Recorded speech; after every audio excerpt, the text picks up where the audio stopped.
فاسألوا أهل الذكر إن كنتم لا تعلمون۔ السلام علیکم ورحمۃ اللہ وبرکاتہ۔ ناظرین، علماء سے روبرو کی محفل میں ہم آپ تمام کا دل کی گہرائیوں سے استقبال کرنے جا رہے ہیں، اور ہمارے ساتھ جڑے ہوئے ہیں شیخ حسین مدنی حافظہ اللہ، صدر فتویٰ بورڈ تلنگانہ۔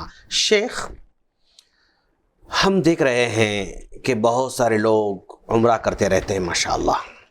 کچھ لوگ عمرہ بار بار کرتے رہتے ہیں، کچھ لوگ ایسے ہوتے ہیں جو زندگی میں بڑی مشکل سے ایک بار عمرہ کر لیں تو کافی یہ ہوگا ان کے لیے۔ تو ایسے موقع پر کیا ہم کو مشورہ دے سکتے ہیں کہ بھائی عمرہ آپ اس مہینے میں کریں تو زیادہ بہتر ہے، رمضان میں کریں تو بہتر ہے، یا اور کوئی مہینے میں کریں تو بہتر ہے؟ اس طرح ان کو کوئی زیادہ فضیلت والا وقت ان کو بتا سکتے، گائیڈ کر سکتے ہیں ہم لوگ؟ بسم اللہ، الحمدللہ والصلاة والسلام علی رسول اللہ، اما بعد۔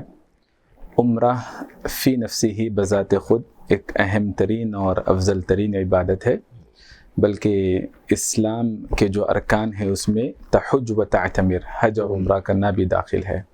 اور جو عمر دراز ہیں، جو عورتیں ہیں، جو کمزور ہیں، اس عبادت کو، عمرے کی عبادت کو، ان افراد کے لیے اللہ کی راہ میں جاں فشانی کے درجے میں اس کو رکھا گیا۔ اس سے مال و دولت میں برکت بھی ہوتی ہے، گناہوں کی مغفرت بھی ہوتی ہے۔ تو فی نفسی ہی یہ گناہوں کا کفارہ بننے والی اہم ترین عبادت ہے، ہمیشہ اس کو انجام دینے کی کوشش کرنی چاہیے۔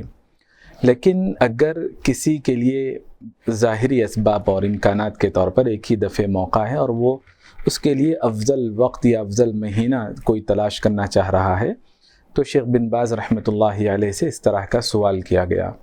شیخ بن باز رحمۃ اللہ علیہ نے جواب دیا ایک حدیث کی روشنی میں، سنن نبی داؤد میں ابن عباس رضی اللہ عنہما سے حسن درجے کی روایت ہے کہ سب سے افضل مہینہ عمرے کے لیے رمضان کا مہینہ ہے، کیونکہ رمضان میں ادا ہونے والا ایک عمرہ تعدل حجۃ معی، رسول اللہ صلی اللہ علیہ وسلم کے ساتھ حج کرنے کے برابر، نہ صرف حج کے برابر بلکہ وہ حج جو نبی صلی اللہ علیہ وسلم کی رفاقت میں ہو، ان کی صحبت میں ہو، ان کی خدمت کرتے ہوئے ہو، اس درجے میں اجر ملے گا۔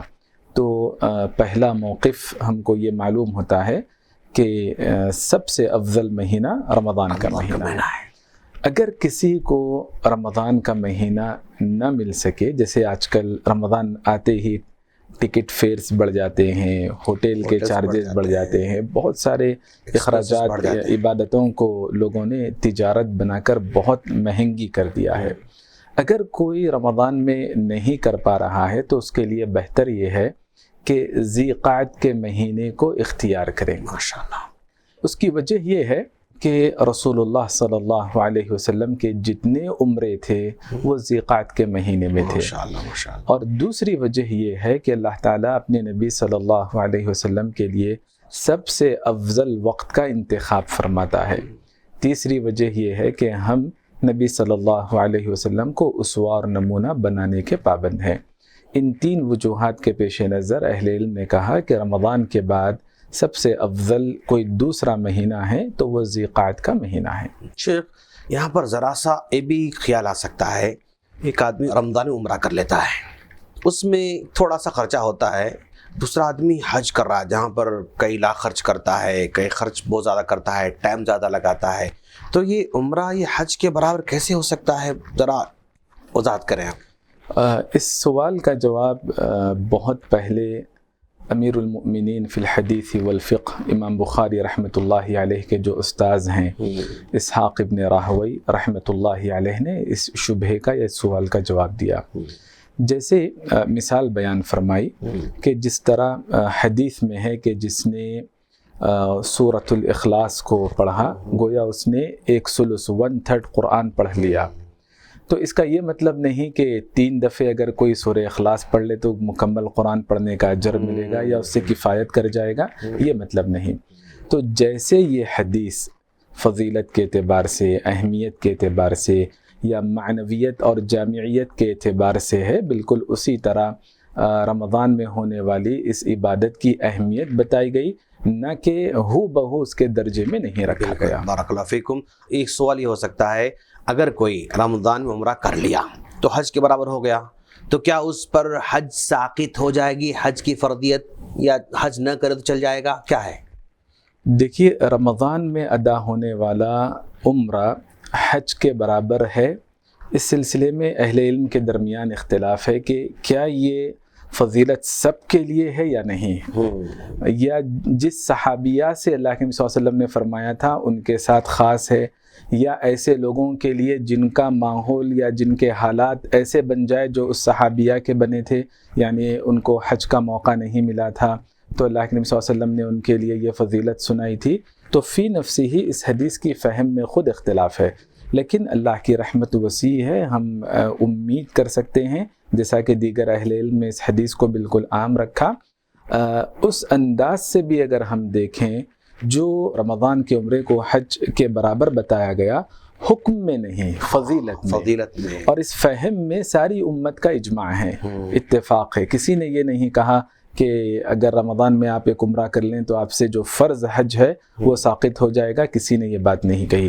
بالاتفاق اگر وہ عمرہ حج کے برابر ہے تو فضیلت کے اعتبار سے، نہ کہ حکم ساقط ہونے کے اعتبار سے۔ اور ایک تو فضیلت رمضان کی ہے اور ایک ذی قعدہ کی ہے، اسی طرح کچھ اور مہینے بھی ہیں، کیا کچھ لوگ رجب وغیرہ کہتے ہیں، اس سلسلے میں کیا آپ کا رائے ہے؟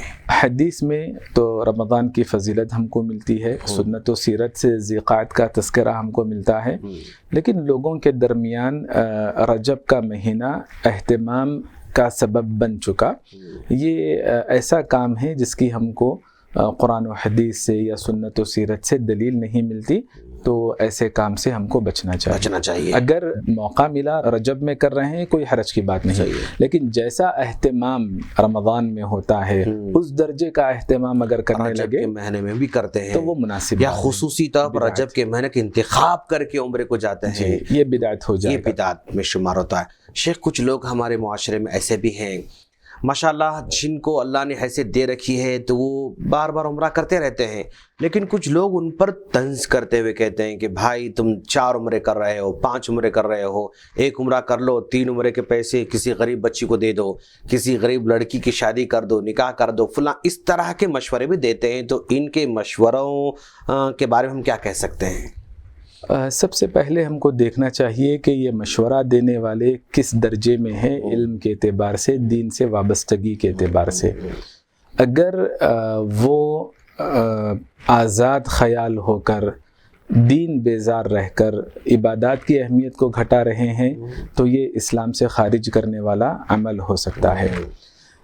یا پھر اگر کوئی ایسا ضرورت مند آپ کے سامنے ہے رشتہ داروں میں یا دوست احباب وغیرہ میں جس کی جان بچانی ہے تو وہ فرض ہے، تو ایسی صورت میں ہم کو ان نازک حالات میں ان کو ترجیح دینی چاہیے، جان بچانے کو اہمیت دینی چاہیے۔